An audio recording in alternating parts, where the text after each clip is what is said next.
Nuevamente, que Dios nos bendiga a todos, mis hermanos. Amén.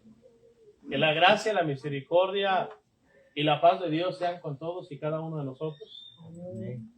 A todos y cada uno de ustedes, en el nombre del Señor Jesús, sean bienvenidos. Vamos al libro de Lucas, hermanos. Capítulo 24. Vamos a ver en qué consiste, hermanos, la gran comisión que Jesús nos dio.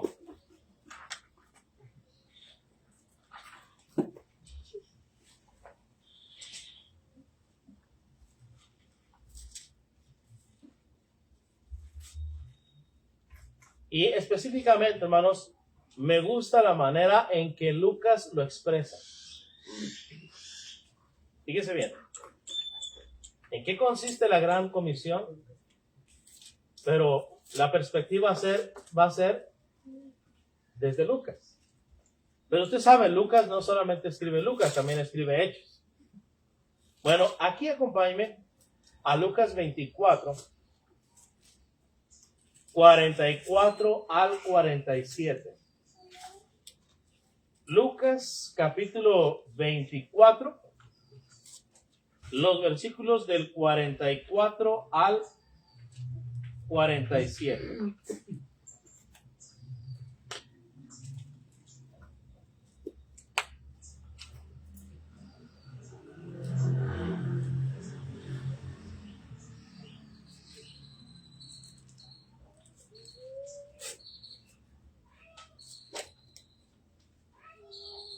Y les dijo, estas son las palabras que os hablé, estando aún con vosotros,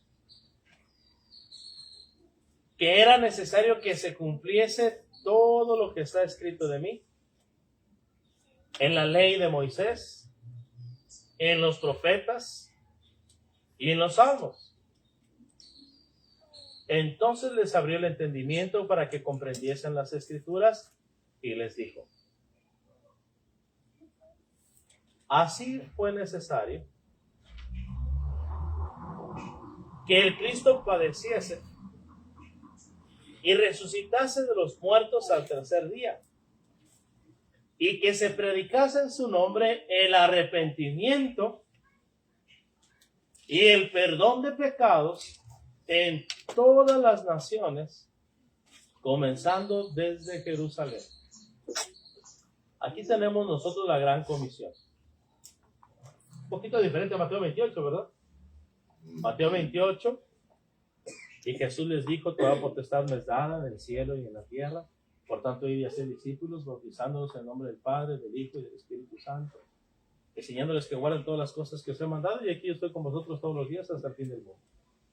A veces es más conocido Mateo que Lucas, o Marcos todavía también es más conocido que Lucas, y les dijo, id y predicad el evangelio a toda criatura, Marcos 16, 15, 16.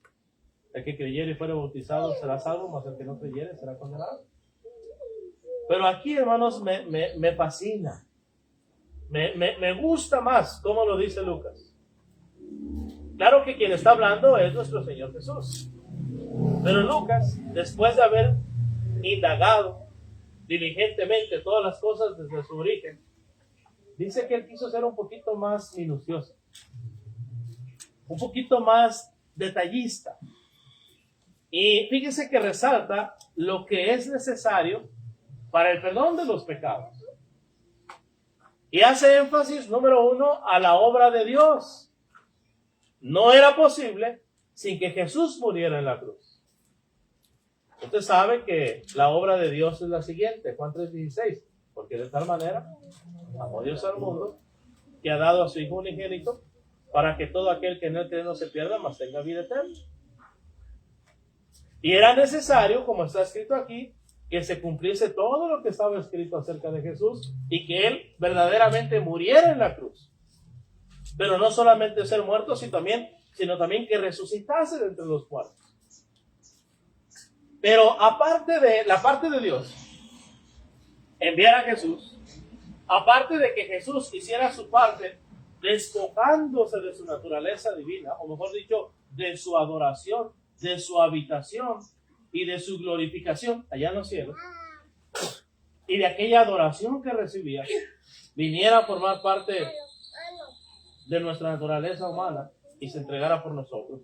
Aparte de que el Espíritu Santo revelara estas verdades en los apóstoles y profetas del Nuevo Testamento, también era necesario y es necesario que se predique en todas las naciones.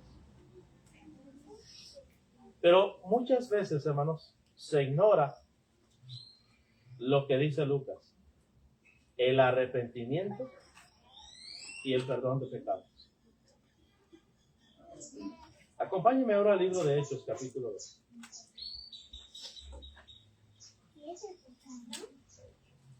En el libro de los Hechos, capítulo 2. Primero encontramos el mensaje correcto, en el versículo 36. Sepa pues, ciertísimamente, toda la casa de Israel, que a este Jesús, ¿a quién vosotros? La pregunta es, ¿ellos físicamente, literalmente, habían crucificado al Señor Jesús? Respuesta es no. Quienes lo crucificaron fueron los romanos. Pero Pedro está diciendo, vosotros crucificasteis. Es decir, lo que Pedro está diciendo es, ustedes son unos asesinos. Ustedes dieron muerte a un inocente, a alguien que nunca pecó. Y esto es verdad también de usted y de mí. Porque la paga del pecado es muerte. Mas la dádiva de Dios, la salvación, la vida eterna, es gracias a lo que Jesús hizo en la cruz. Miren, no pierda ahí Hechos 2 y acompáñenme a Romanos. En el capítulo 3, versículo 22 en delante, escrito está: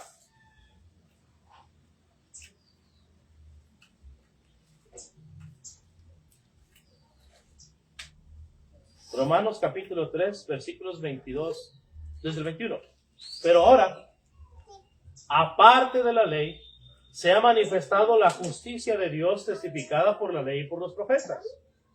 La justicia de Dios por medio de la fe en Jesucristo, para todos los que creen en Él, porque no hay diferencia por cuanto todos pecaron y están destituidos de la gloria de Dios, siendo justificados gratuitamente por su gracia, mediante la redención que es en Cristo Jesús, a quien Dios puso como propiciación por medio de la fe en su sangre, para manifestar su justicia a causa de haber pasado por alto en su paciencia los pecados pasados, con la mira de manifestar en este tiempo su justicia, a fin de que Él sea el justo y el que justifica al que es de la fe de Jesús.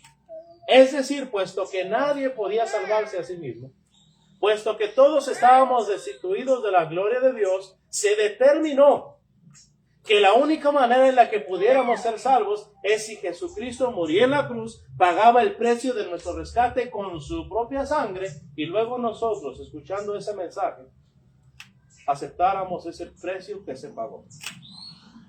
De esa manera nosotros somos justificados. Ese es el mensaje correcto. Entonces ahí en Hechos 2:36, sepa pues ciertísimamente que a este Jesús a quien vosotros crucificasteis,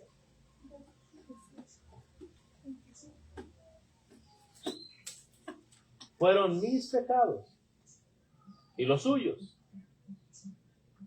los que clavaron al Señor Jesús.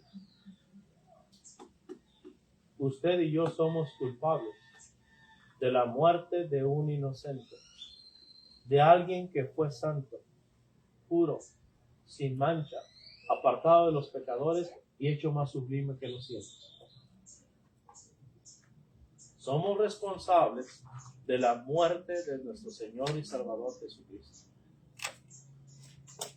Entonces, Pedro les dijo, ahí en Hechos 2:36, sepa pues ciertísimamente toda la casa de Israel que a este Jesús a quien vosotros crucificasteis, Dios le ha hecho Señor y Cristo. Es decir, lo levantó de entre los muertos y lo ascendió a los cielos a la diestra de Dios, conforme estaba escrito. Entonces, hermanos, el modelo de conversión correcta es por el mensaje correcto. Pero también, para que haya salvación, para que haya perdón de pecados, note usted ahí en Hechos 2, versículo 37, que debe haber un corazón correcto.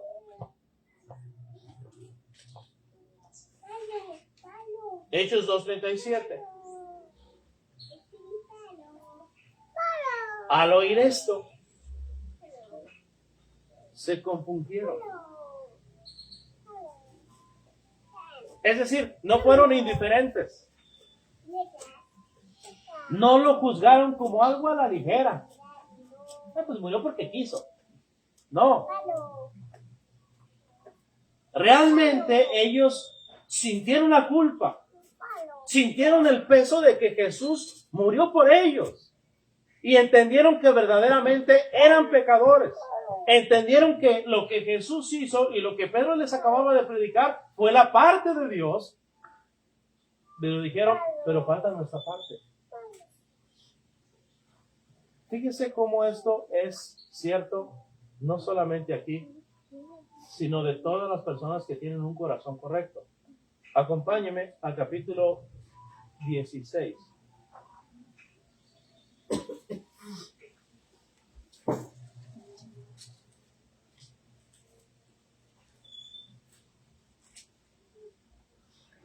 Versículo 30.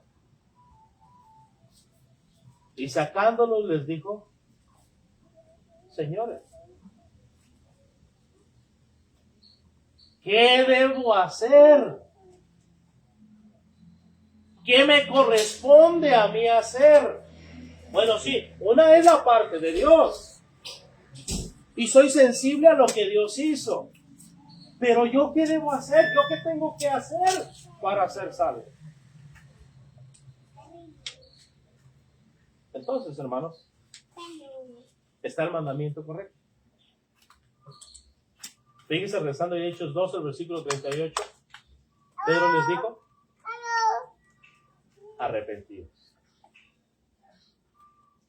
y bautícese cada uno de vosotros.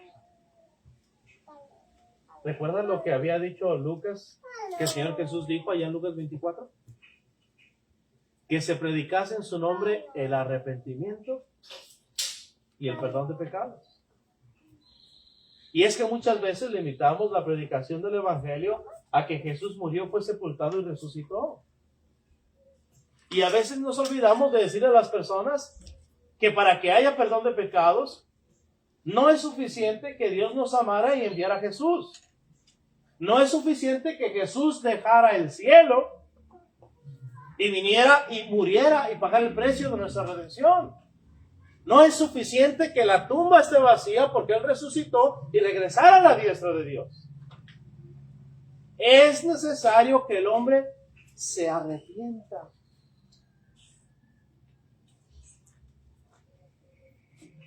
El arrepentimiento, hermanos, voy a ir un poquito rápido, pero por causa del tiempo, pero tengo aquí las notas y tengo aquí el bosquejo por si alguien lo quiere. Es malentendido muchas veces.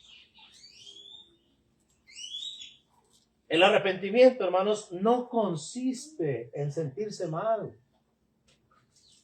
Hay personas que no tienen un corazón correcto, solamente sienten remordimiento. Los judíos en Pentecostés, si usted lo nota, no estaban arrepentidos. Sí, estaban compungidos. Sí, sintieron remordimiento. Sí, entendían que tenían que hacer algo. El versículo 41 dice que solo 3,000 obedecieron el mandamiento. Pero la mayoría de ellos no se arrepintieron. Y sabemos que no estaban arrepentidos porque Pedro les dice, arrepiéntanse. ¿Y cómo les va a decir arrepiéntanse si estaban arrepentidos? No tiene sentido. Muchas personas, hermanos,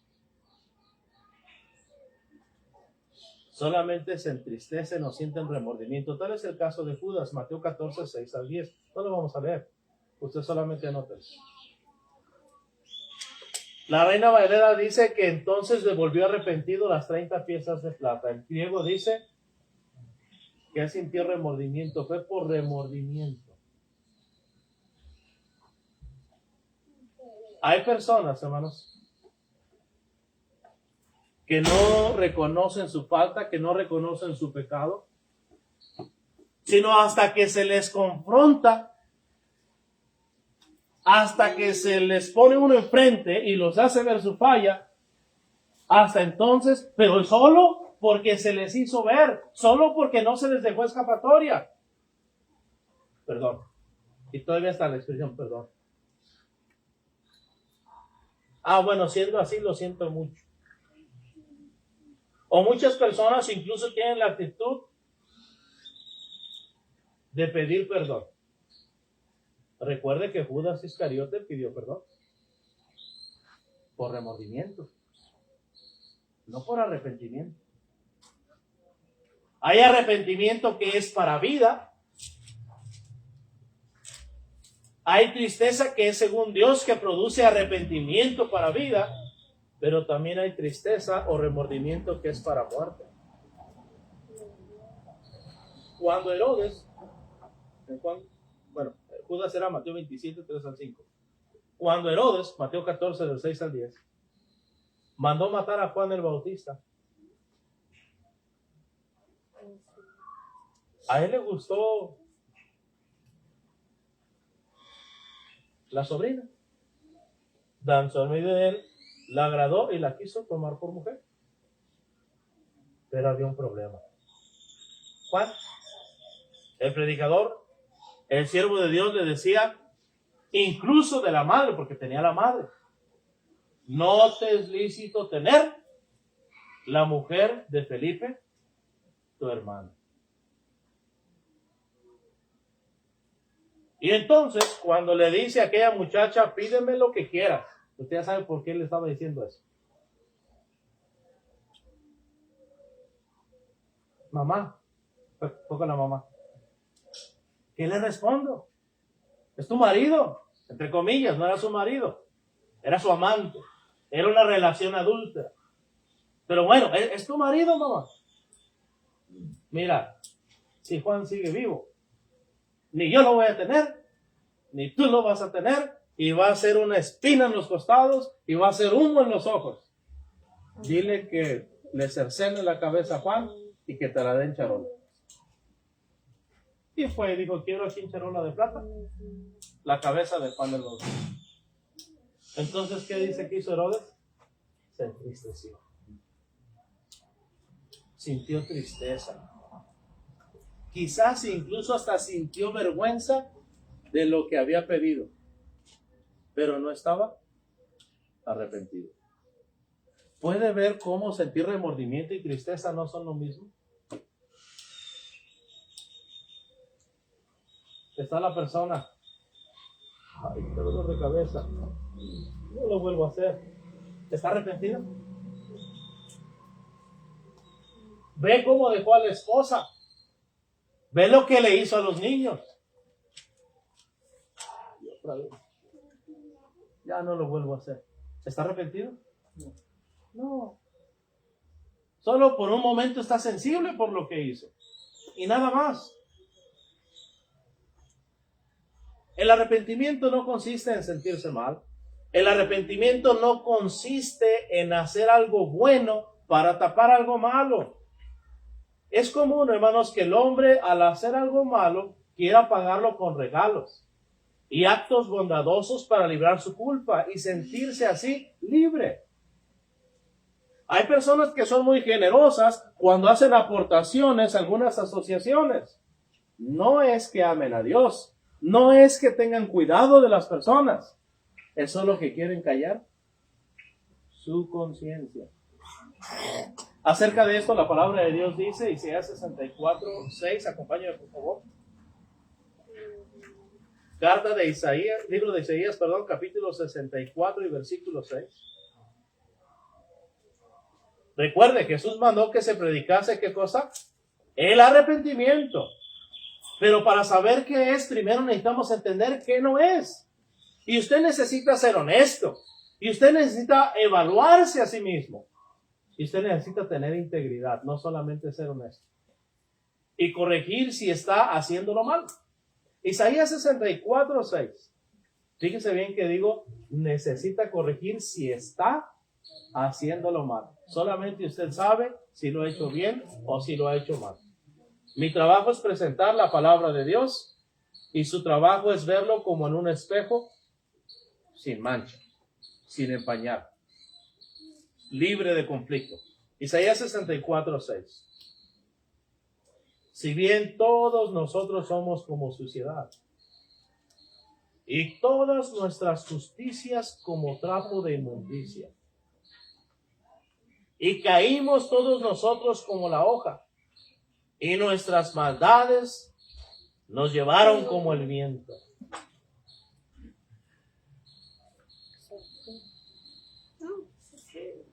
De nada sirve pues cualquier obra benéfica que yo haga, si primero no hay, ¿qué, hermanos? Un corazón arrepentido. Dios lo ve como hipocresía, Dios lo ve como falsedad, Dios lo ve como doble moral. Es otro pecado más. El arrepentimiento no consiste en hacer algo bueno para tapar algo malo, como tampoco consiste en sentirse mal o sentir remordimiento simplemente. Tampoco es una promesa de no pecar, hermano. Las personas luego hacen promesas a los demás para que supuestamente vean que ya no lo van a volver a hacer. Ellos dicen, te lo juro por Dios. Que también es mal, está mal, porque la Biblia dice, no juréis ni por el cielo ni por la tierra, sino que vuestro sí sea sí y vuestro no sea no. Su servidor ha estado hablando con personas y digo, oiga, pero usted me dio su palabra. No, yo nunca le dije que me daba mi palabra, nada más lo mencioné. Eso es entregar su palabra. Eso es comprometerse. De lo contrario fue engaño, fue falsedad, fue mentira. Usted no necesita decir lo juro o lo prometo, solamente decirlo y cumplirlo. No podemos decir, es que las circunstancias cambiaron. Es que se me presentó algo. No, usted habla, usted lo hace. O si no, mejor que Eclesiastés 5:1 habla al respecto. Mejor es que no prometas y no que prometas y no cumplas. No dejes que tu boca a pecar. Lo mismo se le dijo a Ananías y Zafira, ¿se acuerdan? Reteniéndola, no se te quedaba a ti. Y vendida, no estaba en tu poder. El problema fue que dijiste y qué, y no hiciste. Ese fue el problema. El arrepentimiento no es una promesa de no pecar. La gente dice, por mi madre, por mis hijos, que es lo más sagrado que yo tengo. Luego hacen señas. Así, ¿verdad? Lo dicen, esta. Aquí en México tienen esa costumbre para que supuestamente vean que ya es en serio. No, es que la vez pasada no le hice así. Como no le hice así, entonces pues no contó. Pero ahora sí, porque ya dice así. Ahora sí es de veras.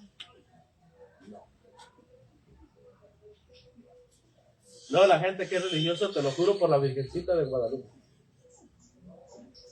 Y otro más descarado de planos, que te mueras tú si no es cierto. No es, hermanos, el arrepentimiento no es una promesa de no pecar. No porque prometamos significa que estamos arrepentidos y no lo vamos a volver a hacer. Usted puede leer el libro de los Jueces. En aquellos días no había rey en Israel, cada uno hacía. Dijo la versión Susana, ¿verdad? Lo que se le pegaba la gana. Lo que bien le parecía. Luego, por su rebeldía, Dios los oprimía. Por medio de una nación que los subyugaba.